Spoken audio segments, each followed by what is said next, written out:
No sé si se escucha, si me pueden contestar.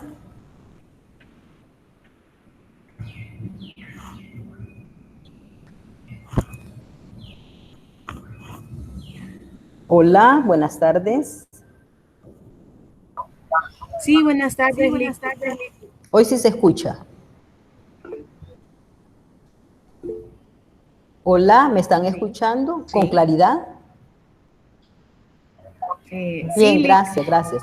Bueno, tengan todos muy buenas tardes, sean bienvenidos. Vamos a dar inicio a la sesión que tenemos para este día de trabajo. No sin antes hacer mención que por la mañana les estuve enviando ciertas comunicaciones. La idea era que ustedes pues estuvieran debidamente informados que ya se encuentran alojadas las notas en el sistema del registro académico. No sé si alguien ha tenido problemas para poder ver sus notas o todo mundo ha accesado a la plataforma. Hola. De mi parte no he tenido inconveniente, Lick. Muy bien. También por la tarde les hice llegar su examen debidamente resuelto conforme a los insumos que ustedes me proporcionaron a la hora de la evaluación. Y en cuanto a ese, no sé, porque me parece que algunos de ustedes me comunicaban que no podían entrar al sitio y que por lo tanto no podían verlo. ¿Esto es así? Sí, Lick, no se puede visualizar. Nadie puede visualizarlo. Creería que no. Bien, los demás, alguien no sé si ha tenido la oportunidad de poderlo revisar.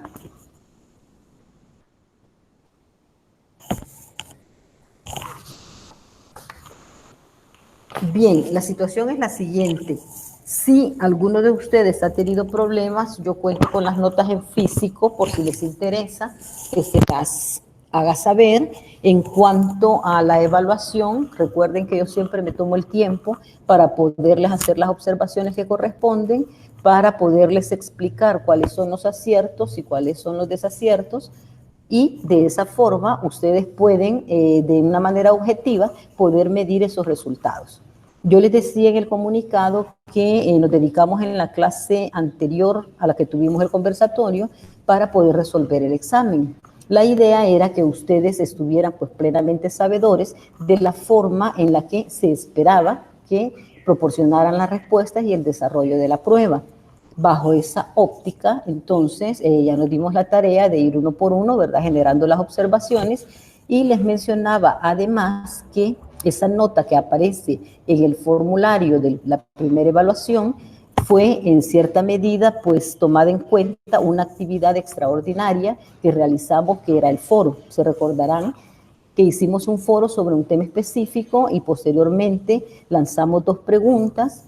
La mayoría de ustedes respondieron a ellas, y aunque el propósito no era hacer evaluación de esa dinámica, sin embargo se tomó a consideración que era necesario tomar en cuenta esos resultados a manera de poderles mejorar un poco en cuanto a la nota. Quizás en términos generales puedo decir que no se cumplieron los estándares, no se cumplieron con los requerimientos, y ese es precisamente el producto de lo que tenemos alojado, ¿verdad?, bajo la evaluación que se realizó. Aquellos estudiantes que aparecen con notas satisfactorias, ahí van a poder advertir cuáles son las observaciones que se les hicieron. Asimismo, aquellos cuyas notas no son satisfactorias también van a poder encontrar cuáles son las observaciones que conforme a sus respuestas se fueron sumando, ¿verdad?, para poder obtener una nota global. Bien, no sé si después de haber explicado esto hay alguna inquietud al respecto de esta actividad.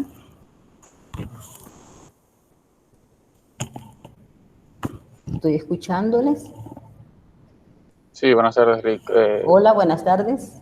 Sí, con respecto del parcial, no sé si empieza viendo los comentarios y Ajá. sí, unos comentarios que le hicieron unos compañeros en la plataforma. Pues la solicitud Sí. del mismo parcial únicamente era para verificar o al menos comprobar cuál fue la ponderación que se le había dado a cada pregunta. Ah, ok. Esto por el punto extra que dice Que se le sumó. Ujú. exacto. Entonces quisiera saber cuál fue la ponderación que se dio a cada pregunta. Por mi parte, únicamente ese era el objetivo, la finalidad de solicitarle Bien. Bien, como les comentaba, definitivamente yo he estado ocupada toda la mañana, después del mediodía me desocupé. Sin embargo, medio estuve observando pues por ahí algunos comentarios y lo que me llamó la atención es que ustedes decían que no podían accesar para poder descargar ese examen ya resuelto y por eso inicié esta sesión precisamente preguntándoles si realmente se había dado ese problema. Bien, no sé si me están escuchando porque ahorita me acaba de sacar nuevamente. ¿Se escucha? Sí, Liz. ¿Hola?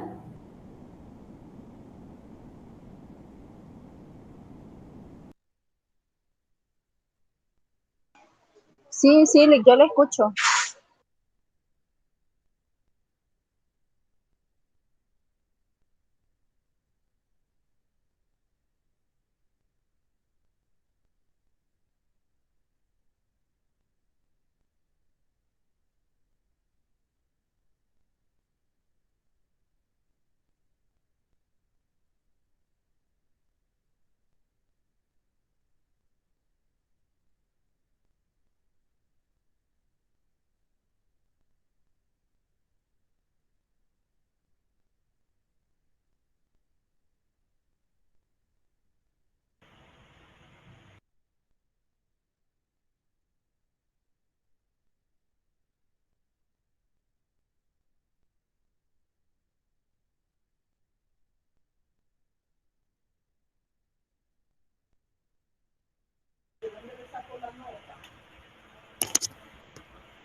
Hola, buenas.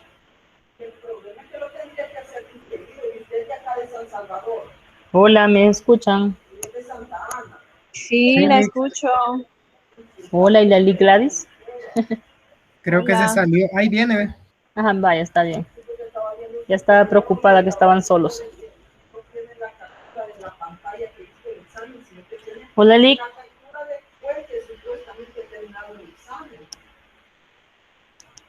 No la escuchamos, Liz. Hola, ¿hoy sí? Hola, Liz, aquí ando por su aula. Bien, cómo no, que me alegra que esté, porque así aprovecho, le digo, de hacerles saber Santo Dios. los constantes problemas que me está dando la red. Me saca, me deja hablando sola, luego tengo que volver a ingresar y así nos llevamos la sesión de trabajo completa. Entonces, qué bueno que usted esté advirtiendo estas situaciones porque así las trasladamos juntas, ¿verdad? Para que en la sección correspondiente haga lo que corresponde hacerse. Perfecto, Liz, por aquí voy a andar un ratito. Más tarde Muy bien. regreso. Ok, no hay problema. Ok. Bien, jóvenes, aprovechando, les digo que hicimos, ¿verdad?, ese lapsus para poder mencionarle a la licenciada los problemas que enfrentamos, y no solo con ustedes, sino que en otra clase me da los mismos problemas. Pero bien, les decía sobre el comentario que nos acaba de hacer Kevin Lizama, de que realmente es válida la inquietud que ustedes manifiestan, puesto que se trata de un derecho, el cual ustedes poseen, de tener conocimiento sobre cuáles han sido los resultados de esas pruebas a las que han sido sometidos. Por eso siempre se les hace llegar precisamente ese documento para que ustedes ahí puedan valorar todos los aciertos, desaciertos, observaciones, muchos de los casos, ¿verdad? También frases de exhortación. Cuando ha sido un examen óptimo, pues el docente tiene que reconocer ese esfuerzo y hacérselo saber a ustedes, pero cuando ha habido debilidades, falencias, etcétera, también estamos en el deber de traducirles a ustedes cuáles han sido esos desaciertos. Así es que le contesto con esto, Kevin, y la inquietud también de la compañera Crisia, ¿verdad?, que también mencionaba lo mismo. Es un derecho que ustedes tienen y por lo tanto simplemente nos compete ejercerlo. En cuanto a los resultados, ya desarrollamos en la clase posterior al parcial, yo les iba dando a ustedes cuáles eran las respuestas correctas para que ustedes fueran de una manera, ¿qué les puedo decir?, identificándose cómo iba a estar orientado ese resultado. Sin embargo, había que hacer de una manera objetiva y de una forma pormenorizada dicha evaluación. El examen correspondía a 3 partes. Dentro de estas, la sumatoria era de 10 puntos. Como ustedes sabrán, la primera parte estaba diseñada de opción múltiple, de falso verdadero, y ustedes tenían que simple y sencillamente dar clic en la respuesta correcta.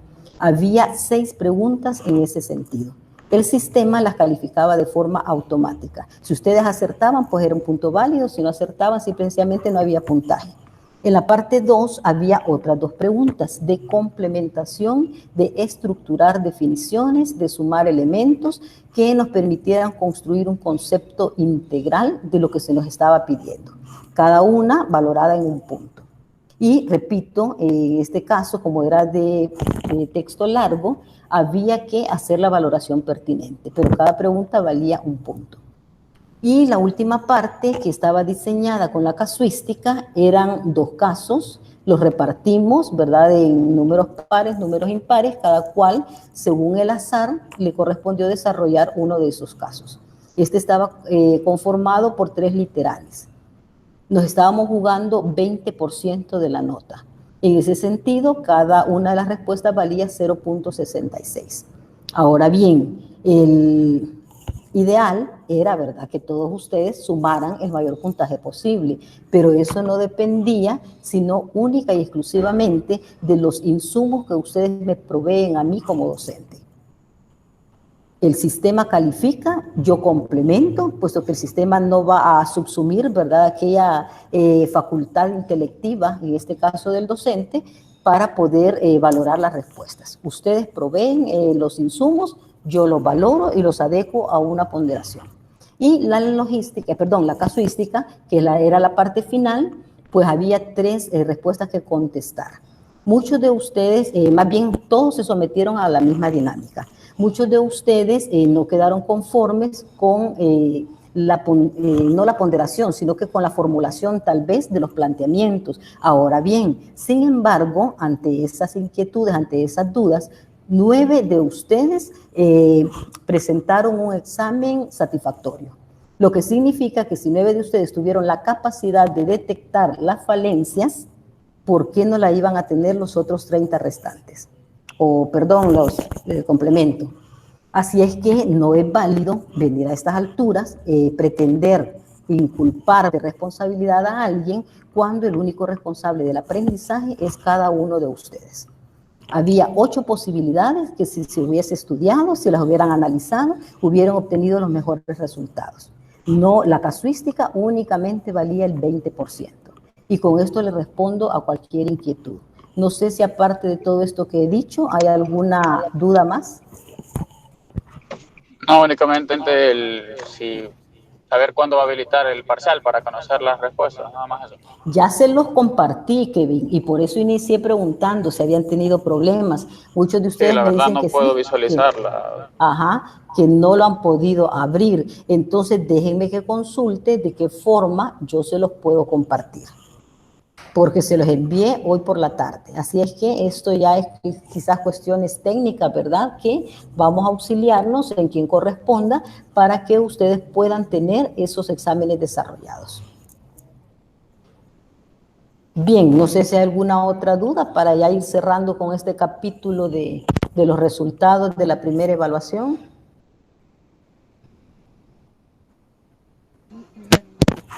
Hola, Mercedes. Sí, yo únicamente, o sea, un comentario, porque al final Dígame. ni lo mandé el parcial, porque Sí, usted es una de las personas que se me quedó sin prueba. Uh-huh. sí, es que cabal quiero ver, a las 51, o sea, justo lo quise mandar y ya, o sea, ya no pude, no tenía internet. Sí, sí. Fueron 2 De, personas que no se me examinaron. ajá. Entonces, pero yo únicamente quiero hacer un comentario. En el caso Díganos. de la casuística, o sea, Uh-huh. así como manera de sugerencia, Sí, no podíamos como, o sea, realizar lo que ustedes usan el parcial, porque yo sí lo sentí complicado al final, no sé, me costó entender, sí. no sé si lo entendí. Entonces, pero ¿por qué no realizamos ese tipo de casos, o sea, en clases o una tarea, o sea, para no en mi caso, estar sorprendida en el parcial. Ujú. Bien, quizás le comento que la casuística no es algo que hemos sacado de la manga de la camisa, es algo que a lo largo de las sesiones de trabajo hemos venido abordando. Y ustedes no me van a dejar mentir, porque las primeras dos actividades versaron precisamente sobre casos prácticos. En uno de ellos yo les daba la situación sobre casos reales y ustedes la adecuaban. Y en la parte 2 de las actividades que conformaron el primer laboratorio, eran ustedes quienes construían esa práctica. Entonces, considero de que no es un elemento sorpresa, puesto que ya lo hemos venido manejando de esa forma, y por lo tanto en el examen pues es menester complementar con un ejercicio de este tipo. No obstante, en todas las sesiones de trabajo vamos a traer a cuenta, ¿verdad?, algunos ejemplos, algunas actividades para ir fortaleciendo los temas. Pero sí repito y soy enfática, esto de la casuística ya lo hemos venido abordando a lo largo de los desarrollos de los contenidos que hemos venido realizando. Bien, ¿hay algún comentario más? No, o sea, solamente quizás, o sea, yo me vi en ese momento porque eran como 3 casos en uno solo. Quizás solamente eso, licenciada. Gracias. Sí, así es, tal como Mercedes lo dice, realmente en un caso pueden venir, ¿qué les puedo decir?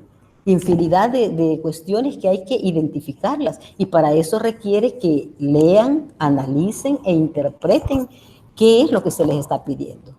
Y yo por eso soy también enfática en decirles, busquen los verbos rectores. Cuando se le dice explique, cuando se le dice identifique, exponga, eso les va a dar la pauta a ustedes para poder comprender qué es lo que el docente les está requiriendo. Es decir, por qué camino ustedes deben de tomar para poder desarrollar su evaluación. Bien, si no hay más comentarios, nos quedamos por aquí y damos paso pues a otra de los escenarios que también me interesa, el que tiene que ver con la charla, con el conversatorio que desarrollamos en la clase pasada. Me interesa sobremanera porque yo había anunciado que esa actividad va a ser una actividad evaluada.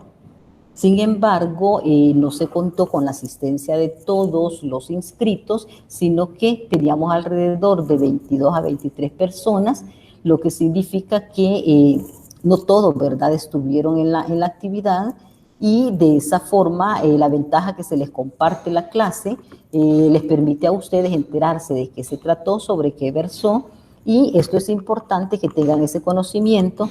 Pero también debemos de traer a cuenta que como la indicación era que estuviéramos puntuales, que participáramos, que fuéramos parte de esta dinámica, su servidora ha tomado, pues bajo la modalidad de esta evaluación, generar precisamente la actividad del segundo laboratorio. Como ustedes vieron, la persona que nos acompañó en esa ocasión es una persona sumamente preparada en el área pues, en la cual él se desenvuelve, tiene toda una experiencia en el ramo de lo que nos vino a informar, a dar a conocer, tocó aspectos que son pues de la práctica puramente, el resto nosotros lo podemos ver en nuestra ley, en nuestra legislación, lo complementamos, ¿verdad?, con cualquier otra fuente del derecho, aparte de lo que se nos mencionó ahí, y de esa forma nos permite tener un conocimiento más amplio sobre una temática determinada. Pero, como les digo, la convocatoria era para que estuviésemos todos ahí conectados. El ejercicio que se va a realizar como segundo laboratorio va a versar precisamente sobre esa actividad. Yo les voy a compartir ya en su momento la guía que sirvió de base para que se preparara nuestro participante. Esa la elaboré con la intención de extraer aquella información que fuera más útil, más pertinente y más comprensible. No obstante, pues que él se extendía por su conocimiento, se extendía en algunas otras áreas de lo que se le había requerido. Eso pues le va a permitir a usted construir precisamente el desarrollo de esa guía. Y esa va a ser la nota correspondiente al segundo laboratorio. De antemano quiero dejar o advertido o sentado que a todos aquellos estudiantes que estuvieron conectados, es decir, que estuvieron dándole seguimiento a la actividad, por el solo hecho de haber cumplido, ¿verdad?, con uno de los requisitos que era la asistencia, ya tienen un punto adjudicado. Para aquellos estudiantes que tuvieron una participación activa, que también yo sé quiénes son porque los iba identificando, ellos van a tener un punto más. Y los demás, pues, ¿verdad?, nos vamos sobre la base del complemento de esa guía que me van a desarrollar. Permítanme un segundo que alguien quiere entrar. Bien, no sé si hay alguna pregunta al respecto de esto y algún comentario también, ¿verdad?, sobre la realización de esa actividad que tuvimos en fecha pasada.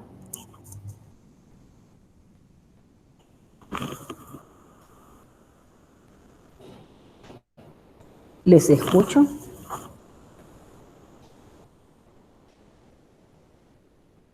No sé si se me está escuchando también. Sí, sí, le escuchamos. Muy bien, entonces la pregunta es si hay alguna inquietud, si hay algún aporte, si hay alguna crítica, qué sé yo, algo que a ustedes les resultara de esa dinámica que realizamos.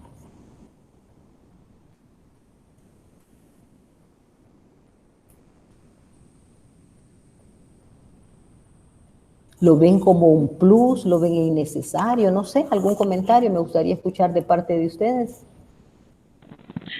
De mi parte, licenciada, sí estuvo bien interesante la ponencia. Hay muchas cosas que realmente uno a veces desconoce y ya estando con alguien que ese es su diario vivir, pues despeja muchas dudas, incluso no solo las que uno tiene, sino que amplía mucho el conocimiento y la verdad pues convence y bueno, de mi parte ahí me puse a pensar si necesito o no alguno de los servicios que él brinda. Yo Sí, creo que quizás interesante, ¿verdad? al rato voy a hacer un contrato, pero sí estuvo bien interesante, licenciada. Sí, no, y también me llama la atención lo que usted dice, Misael, realmente nos lleva a un punto de reflexión. Hola, hola, ¿se me sigue escuchando? Sí, le escucho, Sí. licenciada. Ok, que me acaba de volver a sacar, pero bien, sigamos. Sí, pues les decía yo que esto también es un tema que nos lleva a un punto de reflexión, en el sentido de que nosotros estamos, ¿verdad?, a la expectativa de cualquier evento, de cualquier situación. Es algo que si somos, ¿qué le puedo decir?, cuidadosos, si somos precavidos, nos vamos a dar la tarea precisamente de irnos culturizando dentro del aspecto de la prevención. Caso contrario, pues podemos pasar desapercibido cuál es la utilidad de este tipo de contratos, de negocios jurídicos, cuáles son los beneficios que nos ofrece o cualquiera, ¿verdad?, de las situaciones que se nos explicaba. Entonces, pienso, y siempre dentro de mis casi 15 años de labor docente, siempre me he querido hacer acompañar de especialistas en las materias a fin de que ellos vengan como a fortalecer el conocimiento. Y pues no es la excepción. Hay tanto que hablar en materia de contratos, hay tanto que decir, hay un camino por escudriñar, por recorrer, y qué mejor, ¿verdad?, que sean las personas que, como decía Misael, en su diario vivir, pues están enfrentando este tipo de situaciones. No sé si quería comentar algo, Misael, aquí tiene su manita alzada. Sí, licenciada, también Sí. fuese interesante que si conociese usted a alguien que nos diera una ponencia con respecto a los servicios que se brindan en los bancos y con las susodichas tarjetas de crédito, para conocer un poco más ahí y despejar dudas. Sí, vamos a ver en qué medida podemos hacer algo. Yo no sé si con ustedes fue que abordamos, ¿verdad?, la posibilidad de que viniera a acompañarnos alguien en materia de la Defensoría del Consumidor, que es otro también de los grandes enfoques que nosotros tenemos que conocer y manejar. Vamos a ver qué posibilidades tenemos de hacer esos contactos, pero precisamente esa es la idea, de generar dinámicas de esta naturaleza. Y por eso yo les pregunto a ustedes, ¿cómo percibieron? ¿Cuál fue el mensaje? ¿Fue un mensaje positivo? ¿Fue un mensaje de indiferencia? ¿O no llenó las expectativas? No sé, a mí me interesa porque me permite tomar una decisión. ¿Seguimos en esta línea de aprendizaje o pues hacemos una pausa? O la replanteamos, ¿verdad?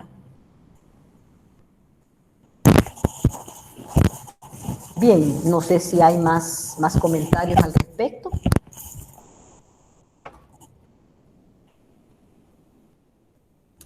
Si no, nos vamos a lo que nos toca venir a tratar este día.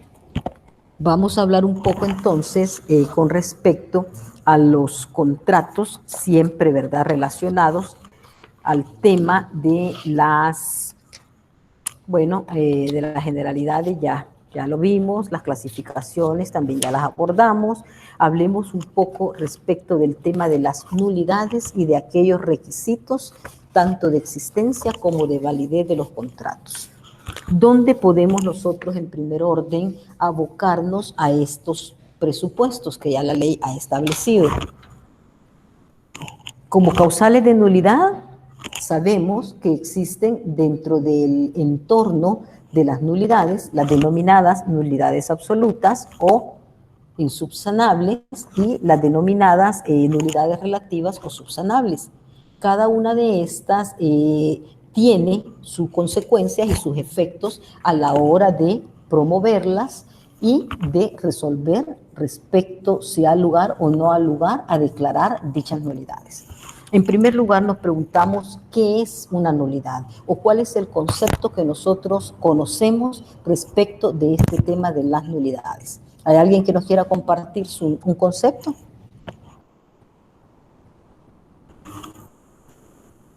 ¿O cómo las podemos concebir? ¿Qué creen ustedes que son precisamente esas condiciones que llevan a declarar una nulidad?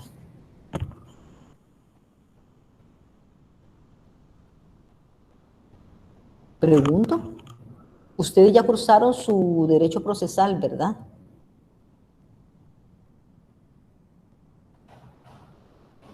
¿Me equivoco o estoy en lo cierto?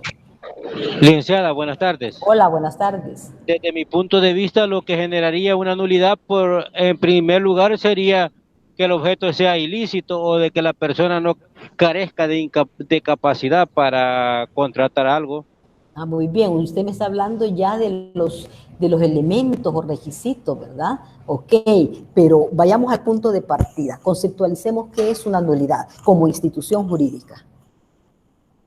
Pregunto esto porque ya ustedes traen los presaberes en cuanto ya cursaron asignaturas en las que este tema de las nulidades pues ya ha sido superado por ustedes. Por eso les pedía que me ayudaran a construir ese concepto de la nulidad. Ya Brandon nos mencionó, ¿verdad?, cuáles son aquellos elementos o aquellos requisitos que condicionan la probabilidad de la concurrencia de una nulidad o no.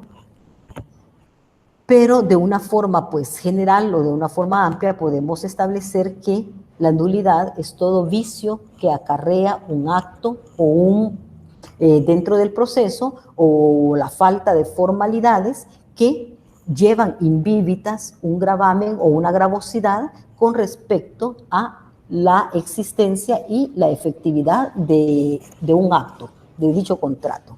En este caso, entonces, va a ser nulo todo aquello que se oponga precisamente a aquellos requisitos de existencia y de validez. En cuanto, ya conocemos, se trata, ¿verdad?, por un lado, los denominados requisitos de la existencia, el objeto lícito, la causa lícita, las incapacidades, la falta de solemnidades, y tenemos también en cuanto a los denominados vicios del consentimiento, que estos también están estipulados por el legislador en el código correspondiente. Para efectos de poder nosotros ubicarnos en nuestro Código Civil, vamos a encontrar cuáles son los denominados vicios del consentimiento. Y hablando de estos, ¿cuáles son por excelencia los que se reconocen? Mencionémoslos. Estamos hablando del error,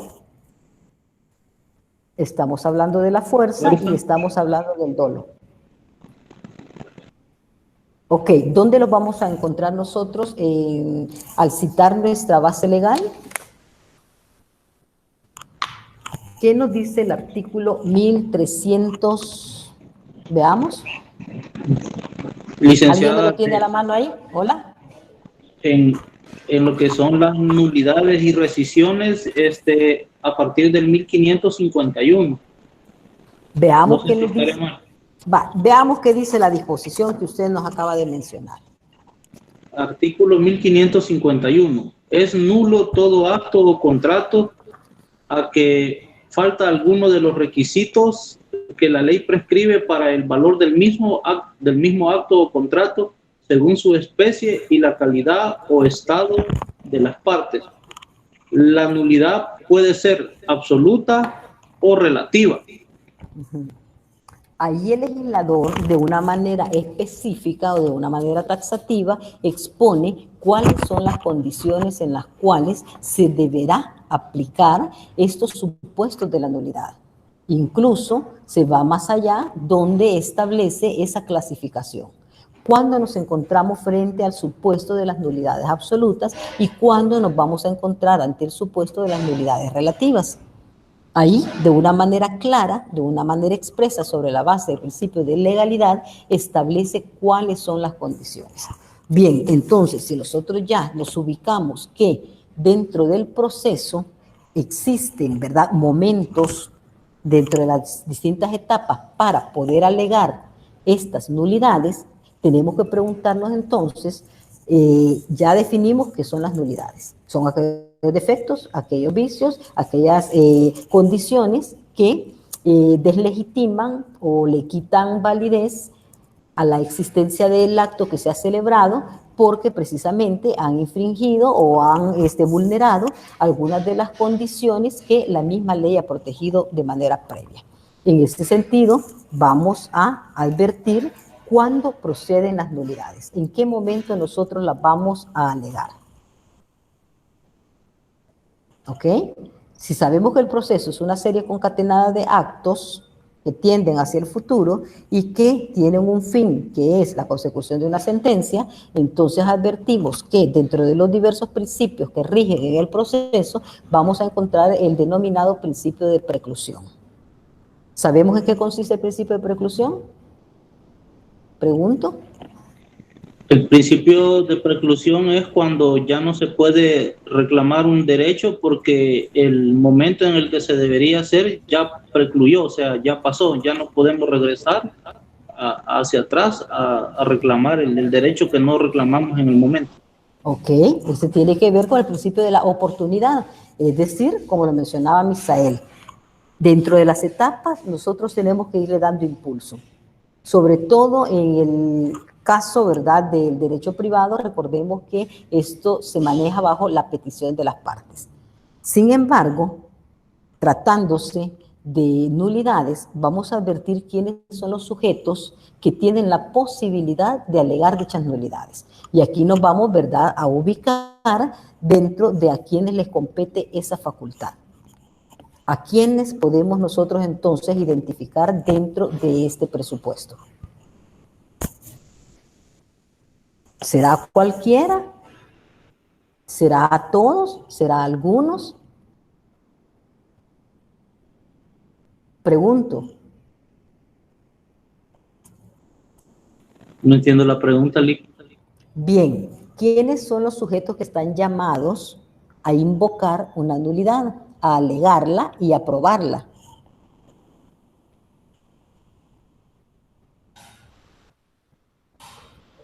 A quienes les afecte el acto anulable. Exactamente, exactamente. ¿Y a quiénes más?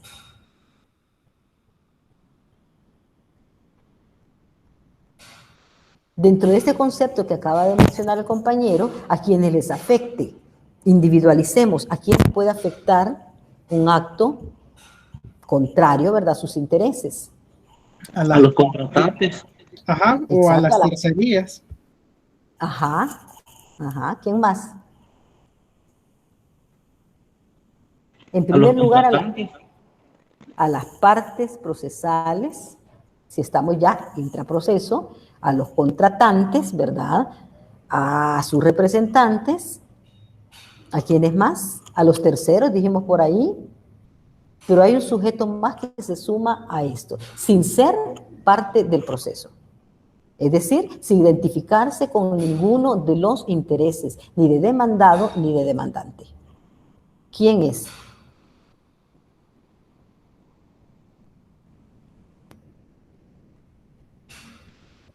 Pregunto, ¿quién es este sujeto que tiene dicha facultad?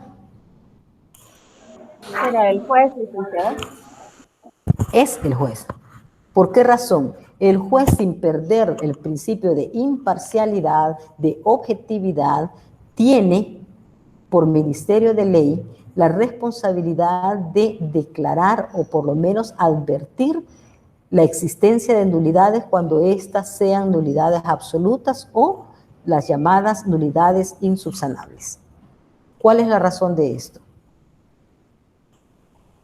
Pregunto. El juez, como garante y director del proceso, debe de darle estricto cumplimiento al principio de legalidad. Y si advierte del contenido de los actos, de los contratos, alguna situación que riña precisamente con el derecho, deberá de anunciar dicha nulidad. Y, repito, sin perder su imparcialidad, sin perder la objetividad y fundando de una manera con argumentos, con base legal, cuál es precisamente la condición que le lleva a él a declarar dicha nulidad. Entonces podemos ver que este efecto extensivo de poderla alegar sí le compete en primer orden a las partes involucradas, ¿verdad?, dentro del proceso. Aquellas partes que han sido debidamente legitimadas para poder ser tenidas a cuenta como partes técnicas, como partes materiales dentro de un proceso. Y en el caso de que la violentación recaiga sobre cuestiones de fondo, de contenido, que vulneren precisamente derechos irrenunciables, derechos fundamentales, entonces el juez podrá, sin esperar que las partes se la soliciten, que las partes la aleguen, podrá declararla de manera oficiosa. Porque el objetivo es, repito, velar por la seguridad jurídica.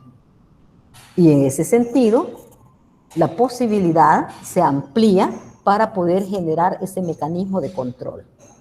Habrá, por supuesto, no solo que alegarla, sino que habrá que probar en qué consiste esa irregularidad, ese vicio, y como consecuencia ya se ha previsto por el derecho que la consecuencia inmediata de una vulneración a un derecho en el ámbito procesal, en el ámbito contractual, va a traer aparejada una consecuencia. Y dependerá de la gravosidad de esta consecuencia que las cataloguemos como nulidades absolutas o como nulidades relativas. Las unas difieren de la otra. Cuando hablamos de nulidades absolutas, estamos ante violentaciones gravosas que la consecuencia inmediata es que se llega a definir mediante esa figura y ya no existe la posibilidad de poder controvertir los hechos. Las cosas vuelven al estado en que se encontraban antes del inicio, ¿verdad?, de dicha violentación. En el caso de las nulidades relativas o subsanables, en estas cabe la posibilidad de que aquel acto defectuoso, viciado, irregular que llevó a comprometer la legitimidad y autenticidad de ese acto pueda ser repuesto. Y sería la excepción a ese principio de preclusión que ya habíamos mencionado. De entender que si una vez alegada y probada la nulidad es declarada como tal nulidad relativa, entonces se vuelve el proceso hasta el último acto válido y se repone todo lo demás que se había actuado hasta el momento en que se estableció o se determinó dicha nulidad. Bien, no sé si con esto quedamos ilustrados. Héctor Alfredo, díganos. Sí, licenciada, en este caso de la nulidad relativa, aquí interviene el juez también o solo en absoluta. En la nulidad relativa le corresponde a las partes. En la nulidad absoluta es donde el juez puede de manera oficiosa actuar. ¿Por qué? Porque el juez garante de la legalidad debe de conocer sobre esas vulneraciones, porque su estado es tan violento, tan gravoso, que el juez se tiene que pronunciar. Bien, no sé si le respondo.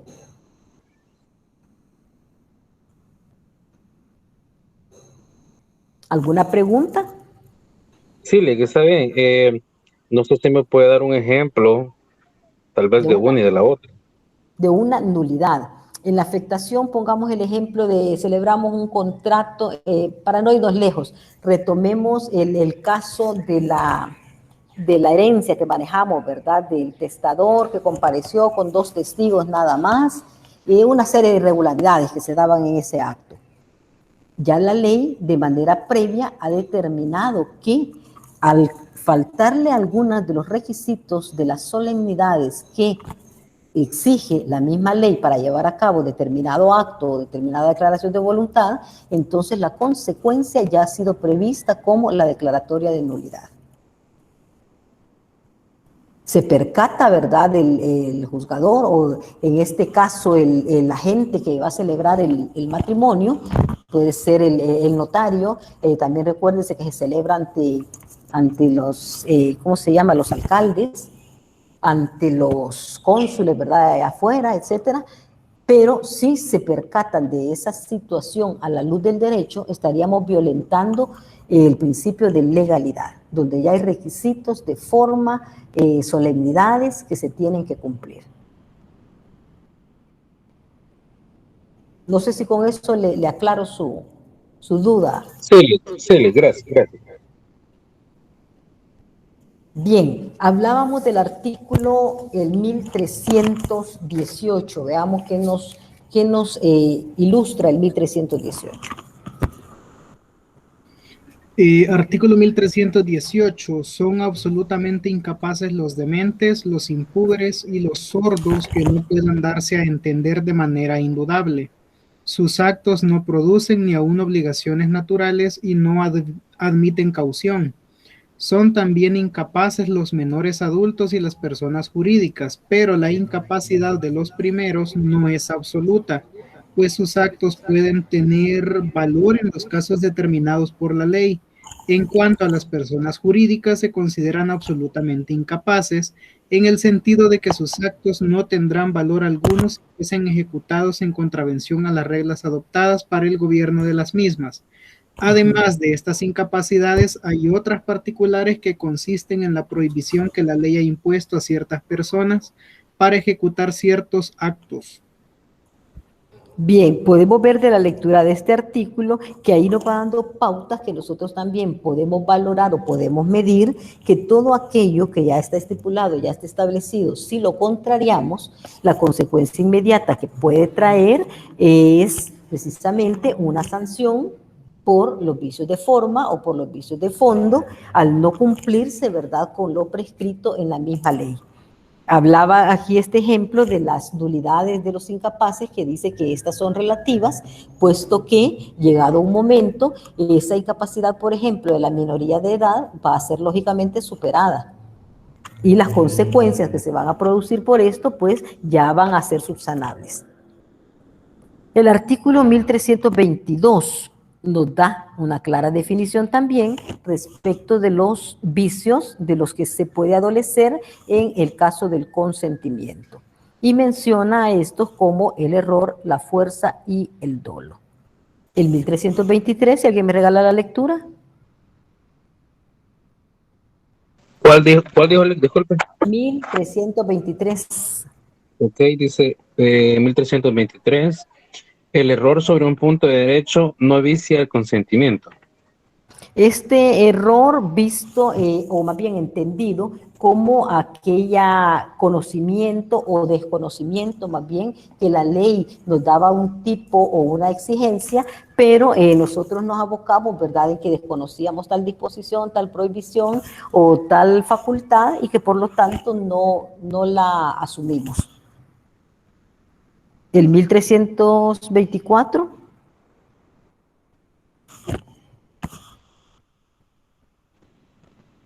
1324. El error de hecho vicia el consentimiento cuando recae sobre la especie de acto o contrato que se ejecuta o celebra, como si una de las partes entendiese empréstito y la otra donación, o sobre la identidad de la cosa específica de que se trata, como si en el contrato de venta el vendedor entendiese vender cierta cosa determinada y el comprador entendiese comprar otra. Bien, en estos casos el legislador, a manera de ejemplos, nos ilustra qué es lo que se puede comprender como el concepto del error de hecho.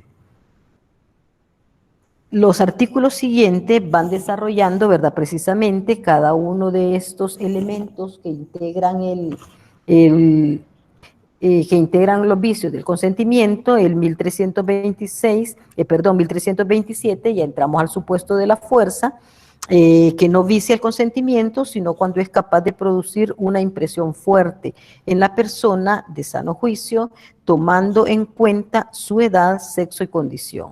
Se mira como una fuerza de este género todo acto que infunde a una persona un justo temor de verse expuesta ella, su consorte o alguno de sus ascendientes o descendientes a un mal irreparable y grave.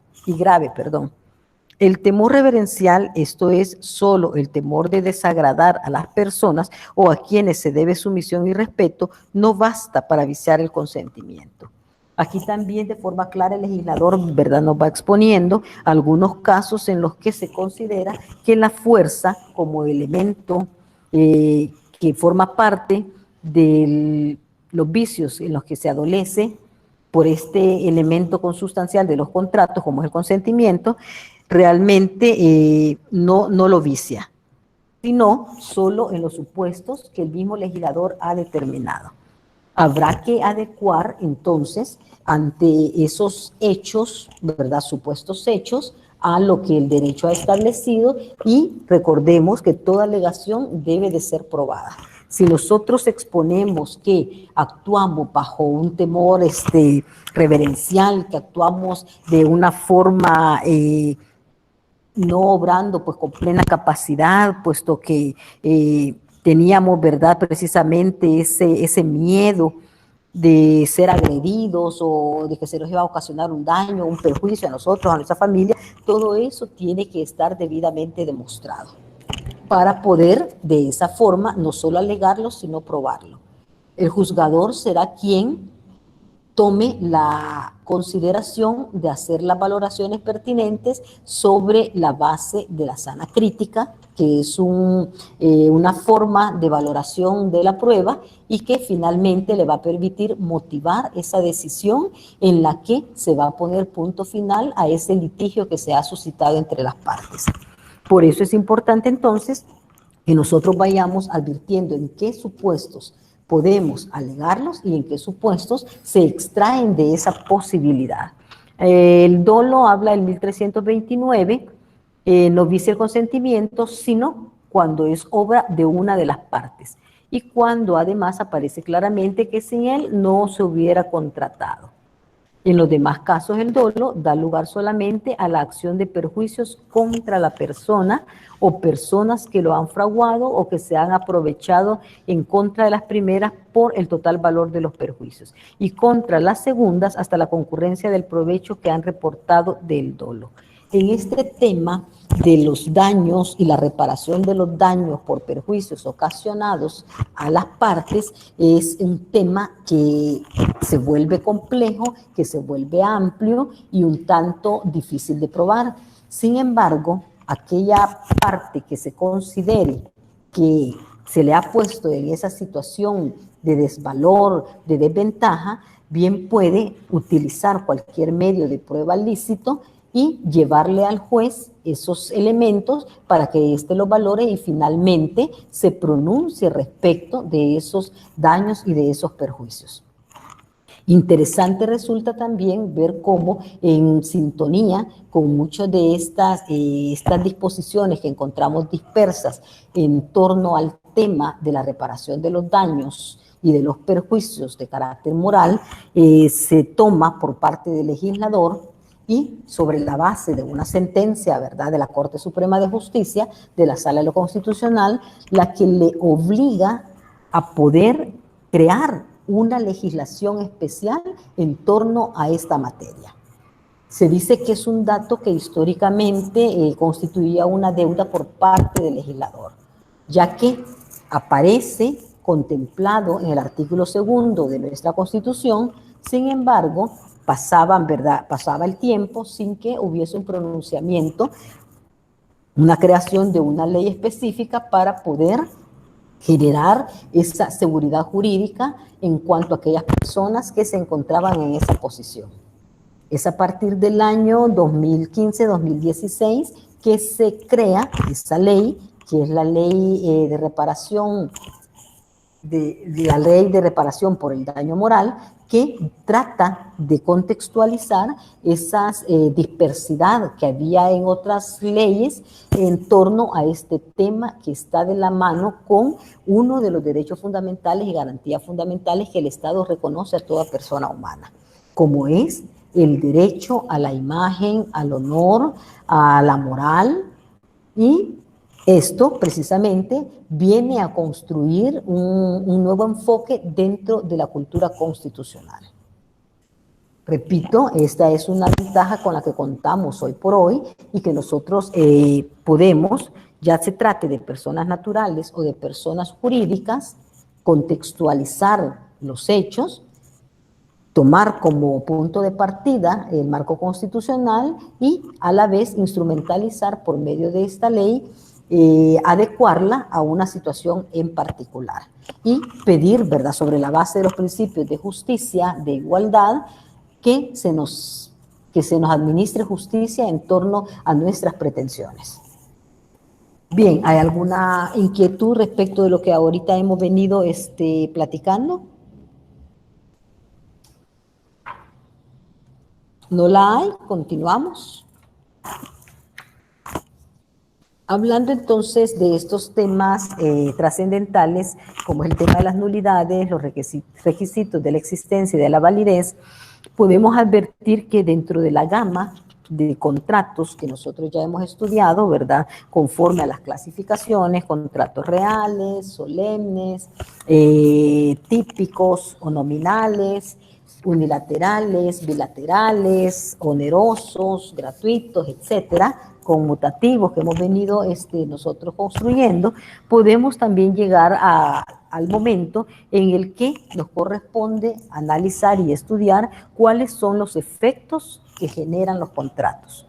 Y para ello vamos a apoyarnos en nuestro marco legal, allá por el artículo 1416 del Código Civil, vamos a encontrar nosotros este concepto que aborda este tema de interés. Si alguien me regala la lectura.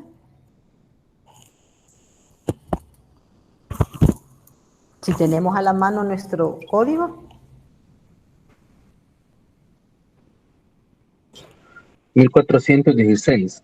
Sí. Todo contrato legalmente celebrado es obligatorio para los contratantes y solo cesan sus efectos entre las partes por el consentimiento mutuo o de estas por causas legales. Bien, entonces podemos partir aquí que, visto de esta forma, obra, ¿verdad?, uno de los tantos principios que se vienen mencionando, como es el principio de la buena fe. Se celebra bajo aquellas condiciones de forma, de fondo, cumpliendo con los requisitos establecidos por la ley. Esto permite una reciprocidad de derechos y de obligaciones a las partes. En tal sentido, los contratantes van a darle estricto cumplimiento a esas estipulaciones que de forma libre, autónoma y voluntaria ellos pactaron. Y solo van a cesar sus efectos entre estas partes por el consentimiento mutuo o por causas legales. Bajo este presupuesto podemos nosotros traer como ejemplo el contrato de arrendamiento, donde una parte, ¿verdad?, se obliga a brindar para el uso de habitación un inmueble de su propiedad, o puede ser en representación de otro, que sea el titular del bien objeto del arrendamiento, y el inquilino, en este caso, ¿verdad?, se compromete al pago de una cuota mensual para estar gozando de ese derecho de uso y de habitación respecto de un inmueble ajeno. Va a ser ahí su lugar de, su asiento de residencia, sus relaciones familiares, etc. Pero las mismas partes prevén dentro del contrato un plazo en el cual van a regir las condiciones que ellos han acordado. Estipulan que de forma automática el contrato se va a ir prorrogando, salvo que una de las partes venga y le avise al otro que ya no desea continuar con ese contrato que habían celebrado.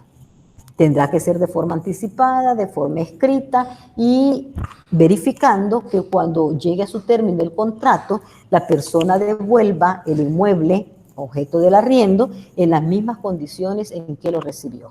Es decir, para eso, como garantía, se ha estipulado un depósito concerniente al pago de 2 cánones de arrendamiento, que el único objetivo que esto persigue es poder utilizar esa cantidad para reparaciones por daños ocasionados durante el plazo del arriendo.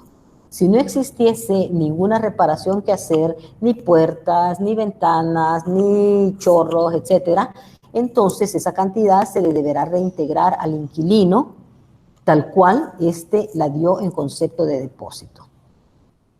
Pero si, por el contrario, el inmueble queda tan afectado que incluso las reparaciones van a superar el costo de esas cuotas que se habían estipulado mediante los 2 cánones de arrendamiento, tendrá entonces el inquilino que dar esa cantidad extra para poder cubrir esas necesidades.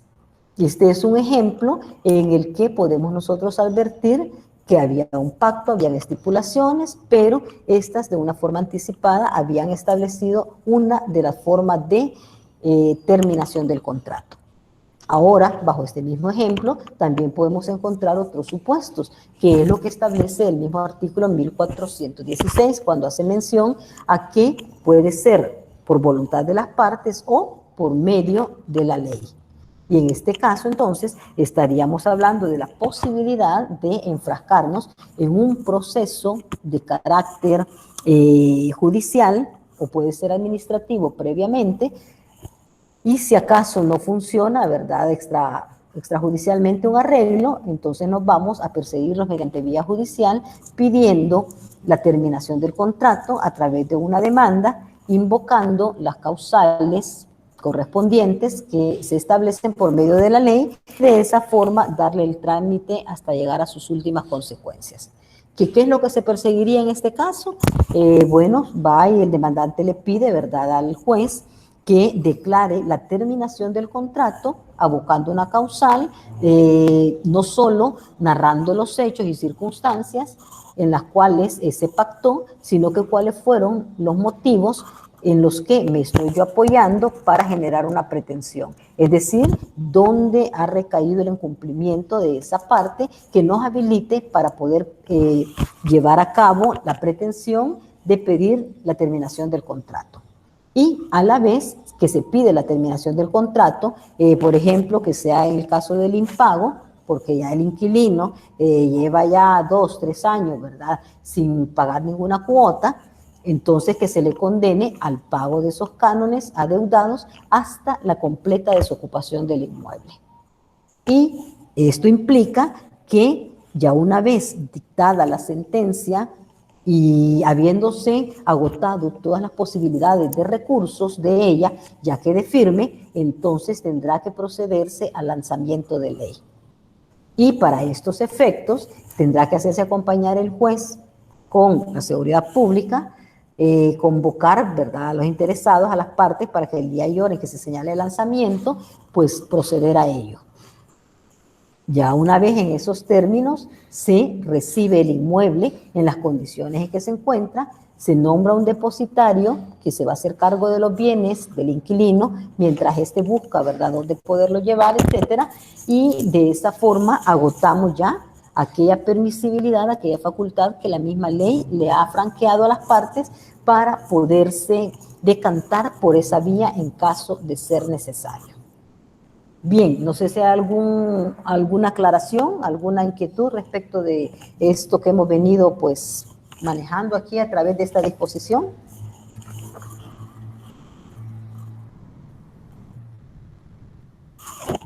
¿No hay dudas? Otro de los elementos que nos llama la atención dentro de esta disposición es en el caso de la fuerza de la obligatoriedad que se origina por medio del contrato. Como sabemos, el contrato es precisamente sobre la base de la autonomía de las partes que se lleva a cabo. Estos se disponen cuáles van a ser las cláusulas, cuáles van a ser las estipulaciones, y eso es lo que permite precisamente llegar a un pacto. En ese entendido, pues los efectos van a quedar sometidos o limitados a lo que se ha plasmado en ese instrumento, en ese contrato, y por lo tanto, de la lectura del artículo que ya hicimos, se desprende que el principio de los contratos no aprovechan ni perjudican a terceros. Bajo el supuesto, pero imagínense ustedes, en el caso que yo les estaba planteando del arrendamiento, resulta que el inquilino o arrendatario, a su vez, celebró un contrato con otro, que es el denominado subarrendatario. También este se va a ver perjudicado por las acciones y las decisiones que se han tomado respecto del obligado principal. En ese caso, si se vuelve extensivo, esos efectos con respecto de terceros. Caso contrario, se va a limitar a las partes que se han circunscrito dentro del contrato. El contrato, pues como manifestación que es de esa voluntad, ha llevado todo un proceso de negocio, de oferta, de aceptación y finalmente, ¿verdad?, de consumación en el entender que bajo esas disposiciones vamos a actuar y vamos a actuar de buena fe. Siguiendo entonces con esta línea de ideas, en un principio los contratos no generan ni imponen mayores obligaciones a estos terceros, salvo aquellos casos, ¿verdad?, que sí se vuelve extensivo, ya que estos dependen de la suerte que sigan el obligado principal. Ejemplo también de esto puede ser en un mutuo donde se han constituido fiadores, se han constituido codeudores, por ejemplo, que si el obligado principal, por A o B razón, incurrió en impago, no tiene bienes perseguibles, entonces, de una forma, ¿verdad?, mediática o de una forma inmediata, habrá que perseguir, ¿verdad?, aquellos garantes que estaban cubriendo esa obligación principal. Y ahí la afectación también se vuelve extensiva. Hablemos entonces, sigamos hablando de los efectos de los contratos. En primer lugar, los efectos los podemos denotar precisamente entre las partes que lo celebran. ¿Quiénes son considerados partes en un contrato? Son entonces aquellas personas que han intervenido en la celebración del mismo, cuyo consentimiento, ese ánimo, esa voluntad, ese espíritu de generar de forma recíproca derechos y obligaciones, los pone en esa condición. Se le considera entonces como parte a los representantes, tal como lo establece el artículo 1319, y en cuanto a los contratantes, este requisito, ¿verdad?, este instrumento que se ha celebrado constituye constituye una verdadera ley entre ellos, a la que se les somete, se sujetan de forma recíproca, de forma mutua, y esas relaciones tienen validez plena entre ellos mismos. ¿Qué sucede cuando se realiza una operación, un negocio jurídico, sin la concurrencia de un instrumento? ¿Qué probabilidades tenemos ahí de hacer efectivas las consecuencias ulteriores del incumplimiento de un contrato? Pregunto, esta la lanzo así de forma generalizada. ¿Qué creen ustedes que sucede cuando ya la ley estipula que por todo negocio que supere los 200 colones, hoy entiéndase su equivalente en dólares, deberá de hacerse constar por escrito? Pero ¿qué sucede? A y B deciden ponerse de acuerdo, realizar un contrato, pero no suscriben ningún instrumento. ¿Cómo vamos entonces nosotros a poder generar las condiciones para perseguir los efectos de un incumplimiento? Pregunto. Si es una obligación de ley y no se cumple, eso sería una nulidad absoluta. En el caso de querer perseguir un contratante al otro, no tendría la manera cómo hacerlo. O sea, no hay ningún documento que lo respalde o algo que lo ampare, correcto, para poder reclamar su derecho, ¿verdad? Entonces, y en ese caso no habría mucho que hacer. Habría que ponderar en aquellos casos en los que la existencia de validez y la exigibilidad de un contrato formal es un elemento sine qua non, es decir, es una exigencia indispensable para su otorgamiento. En esos casos, entonces, si se ha incumplido de esa forma, no tendrá como la posibilidad más allá de poder comprobar su pretensión. Pero ahora bien, habrá otros casos en los cuales existen sobre la práctica jurídica de las personas la celebración de actos o contratos que no se asientan por escrito.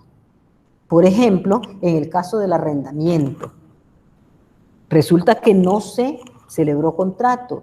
Esto se vuelve una causal imputable para el arrendante, puesto que él era el obligado a otorgar el correspondiente contrato y tener ahí enunciadas y estipuladas las condiciones en las que se iba a regir esa relación contractual. En el caso, por ejemplo, de los arriendos de vivienda, ya la ley de inquilinato establece que se le sancionará con el pago del 50% de un canon de arrendamiento. Entonces, la misma ley nos puede ir dando la salida dependiendo, ¿verdad?, de un caso concreto. Sin embargo, la regla general establece que para poder nosotros perseguir la exigibilidad de ese instrumento, de ese documento, debemos de contar con ese requisito necesario cuando se trata de actos o contratos formales y solemnes. No podemos evadir esos controles. Sigamos entonces. Hola.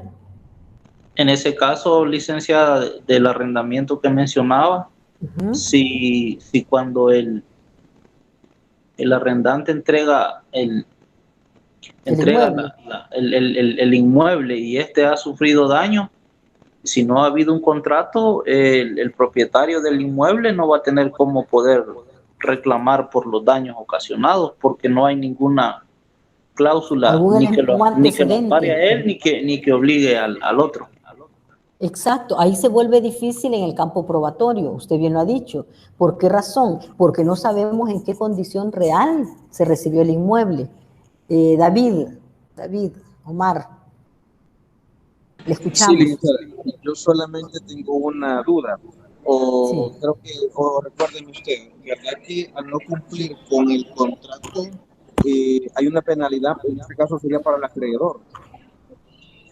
Si acaso no existiera el contrato, la cuestión es en el ámbito probatorio, porque ¿cómo va a dar un acreedor? Acuérdese más que estamos hablando de préstamos, ¿verdad? De dinero en efectivo, en el cual se está despojando de parte de su patrimonio, ¿cómo no va a existir un documento escrito en el que haga constar la cantidad en concepto, los intereses y toda esa serie de formalismos? Es la regla general es que sí exista dicho documento para poder perseguir a posteriori al deudor en caso de incumplimiento.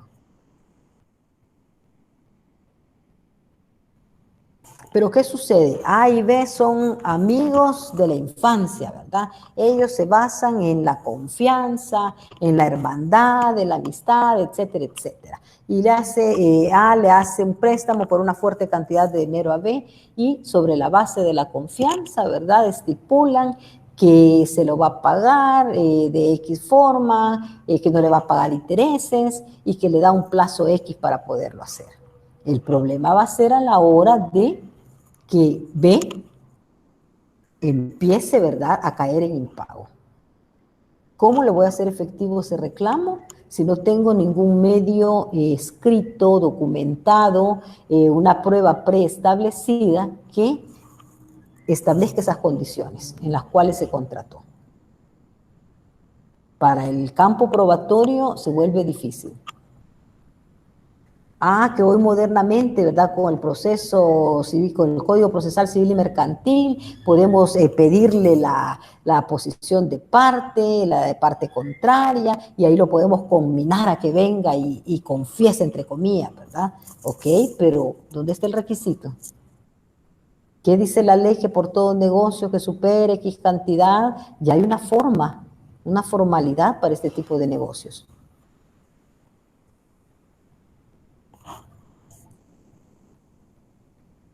Bien, ¿alguna otra inquietud?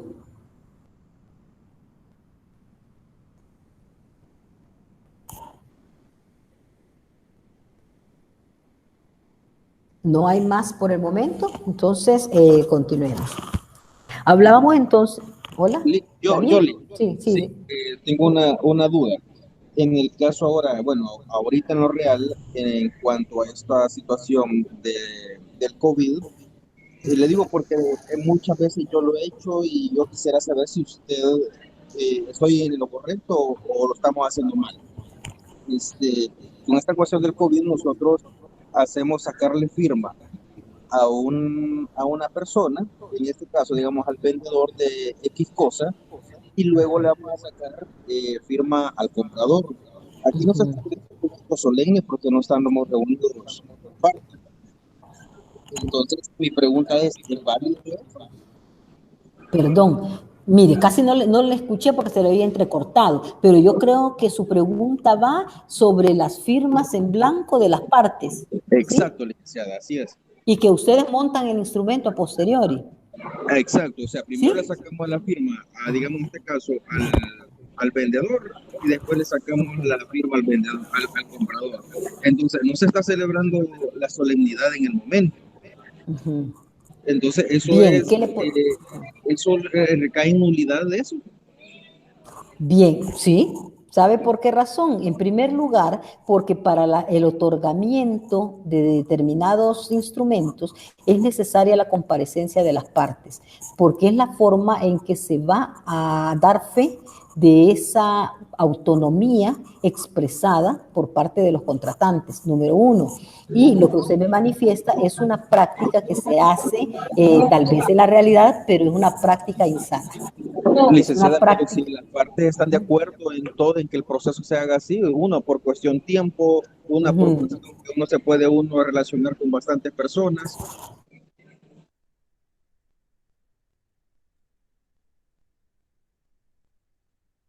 Sacan las firmas y que van a montar el instrumento tal cual ellos lo han acordado. Pero ¿qué sucede si no es así? Yo no estoy hablando de que ustedes lo hagan con malicia, con picardía, qué sé yo. No, eso no es el tema. El tema es qué es lo que se va a insertar dentro de ese documento y las firmas van a avalar esa situación. Ellos pueden estar muy de acuerdo, pero imagínese usted, de forma errónea, qué sé yo, ¿verdad? Se montó un instrumento que no correspondía, pero ya aparecen las firmas. Entonces ellos estarían consintiendo o ratificando su voluntad de algo que no es lo previsto, algo que no es lo pactado. Pudiese ser que eso diera origen a perseguir alguno de los vicios del consentimiento. Y si es tan gravoso, ¿verdad?, el perjuicio, y si es gravoso el perjuicio, entonces irnos por la vía de las nulidades. Y fíjese que, y le digo esto porque es algo que incluso en la práctica notarial no debería de ser así, pero se hace, ¿verdad?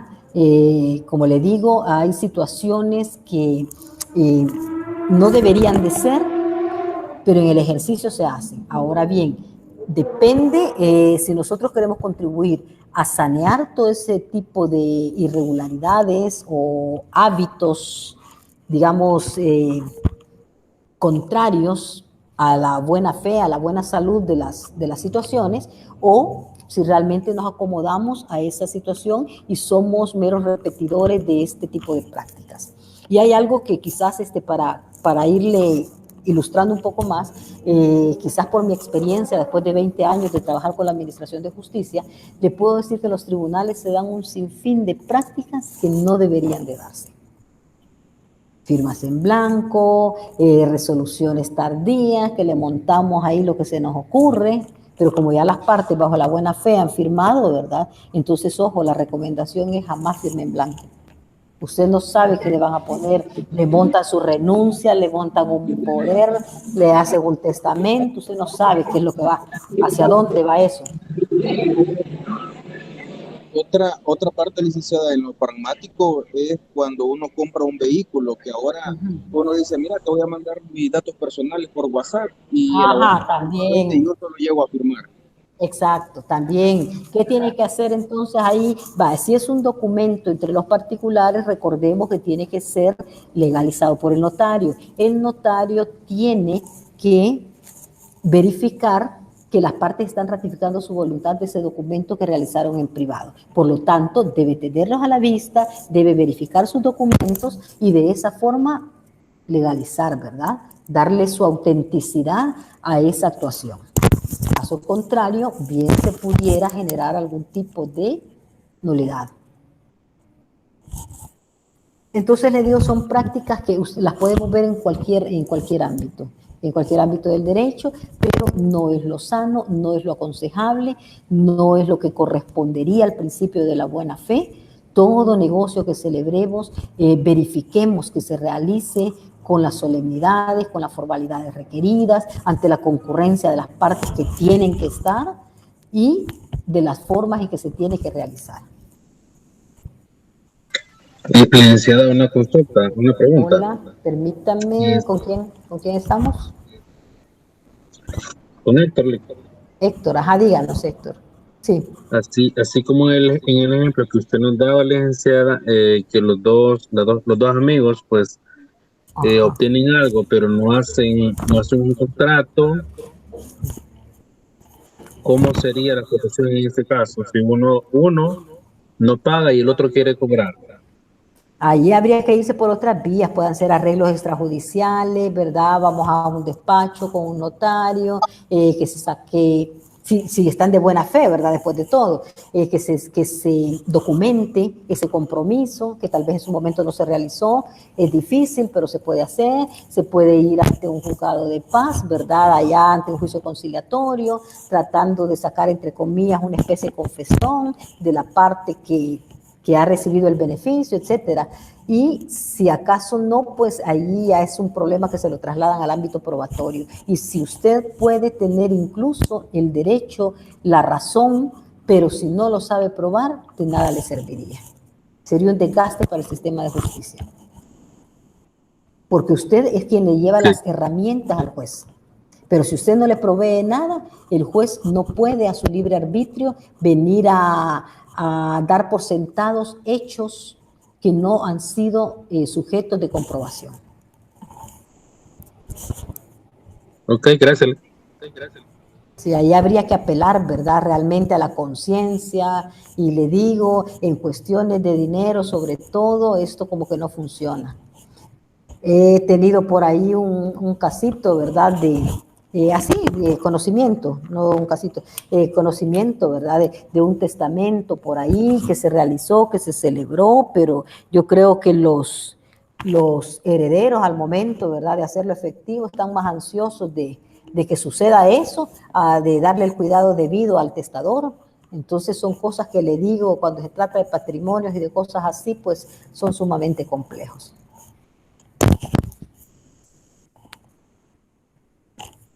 Bien, ¿hay alguna otra interrogante?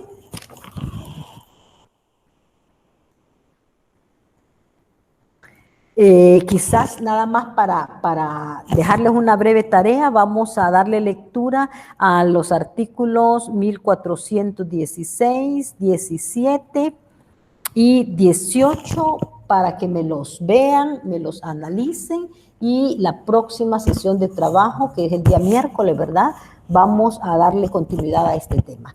Es un tema pues un tanto extenso que de alguna forma vamos a irlo abordando en sus partes esenciales.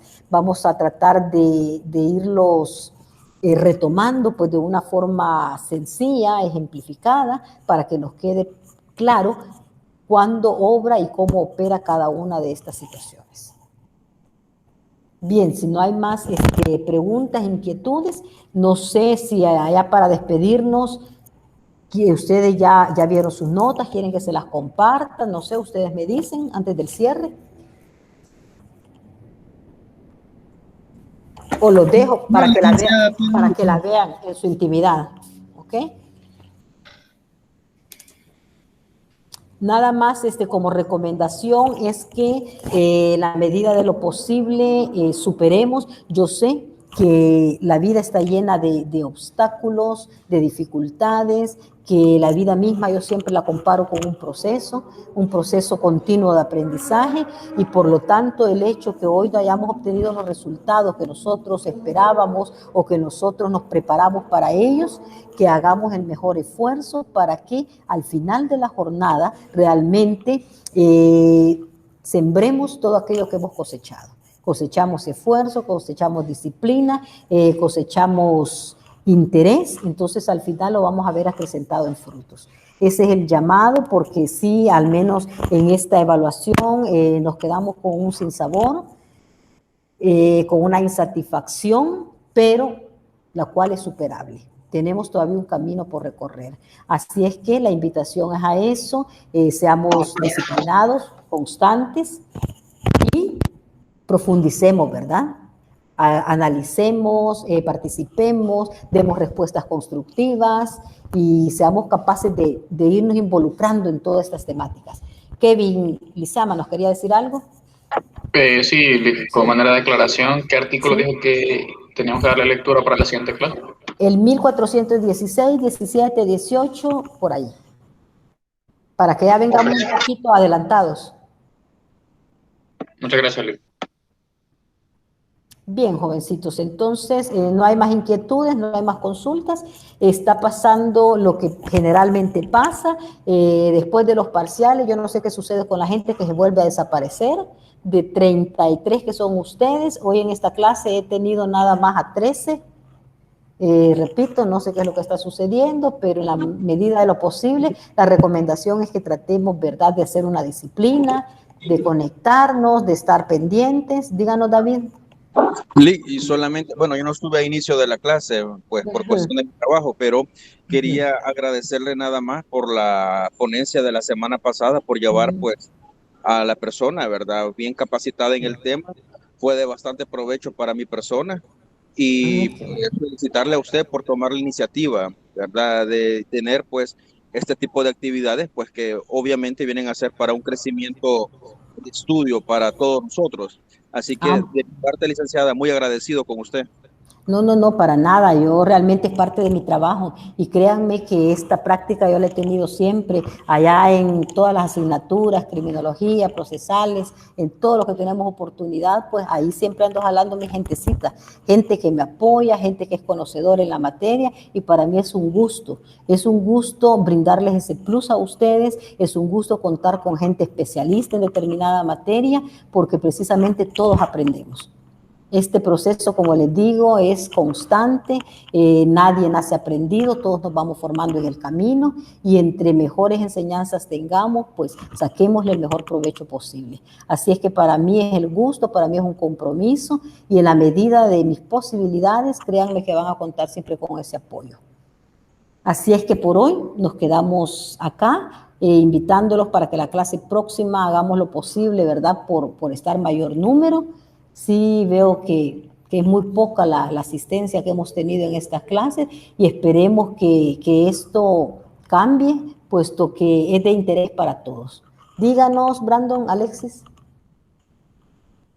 Perdone, licenciada, que venga hasta el final a hacer una pregunta, pero que acabo de venir a la casa. ¿Cuál sería como una diferencia clara entre la inexistencia, la nulidad y la inoponibilidad de un contrato? Así, ya vamos a entrar. De manera brava.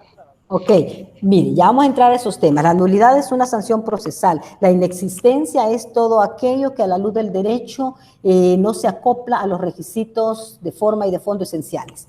La nulidad, dijimos, es una sanción por inadvertir esas condiciones que la ley establece. ¿Y cuál otra me preguntó? Inexistencia, nulidad y la teoría de la inoponibilidad. A esa vamos a entrar a ver porque es un tema más complejo. Es toda una teoría que vamos a ir desglosando por apartados. Es que estaba viendo una resolución, no sé de qué juzgado, licenciada. Y un abogado habla de ese tema. Había alegado la nulidad de un contrato. Entonces la cosa es que el juez le dijo que no podía declararlo nulo porque el contrato era inexistente, porque faltaba el objeto del contrato. Entonces no puede ser declarado nulo. Yo quisiera que me aclara eso. Bien, ¿sabe qué quisiera yo? Que nos comparte esa sentencia. Oye, como tema de estudio, lo vamos a abordar en la próxima clase también. Bueno, porque el aprendizaje es completo, ¿verdad? Y la jurisprudencia es fuente del derecho. Así es que les dejo encargo, les dejo tarea, no se me pierdan. En la próxima clase espero mayor participación y que los que se quedan conectados pues también sean personas activas, que muestren el interés. Este tema es un tema amplio, es un tema complejo, esto de los contratos no termina con digamos, los contenidos que vamos a abordar, va mucho más allá de eso, pero al menos vamos a tener las nociones esenciales que nos permiten identificarlos, que nos permiten generar las condiciones del conocimiento para que podamos, a la luz de la realidad, adecuarlos y buscar las soluciones más apropiadas. Bueno, los dejo hasta aquí, pasen muy buenas noches y nos quedamos para el próximo miércoles, Dios mediante. Gracias por la clase, licenciada. Feliz noche. Hasta luego.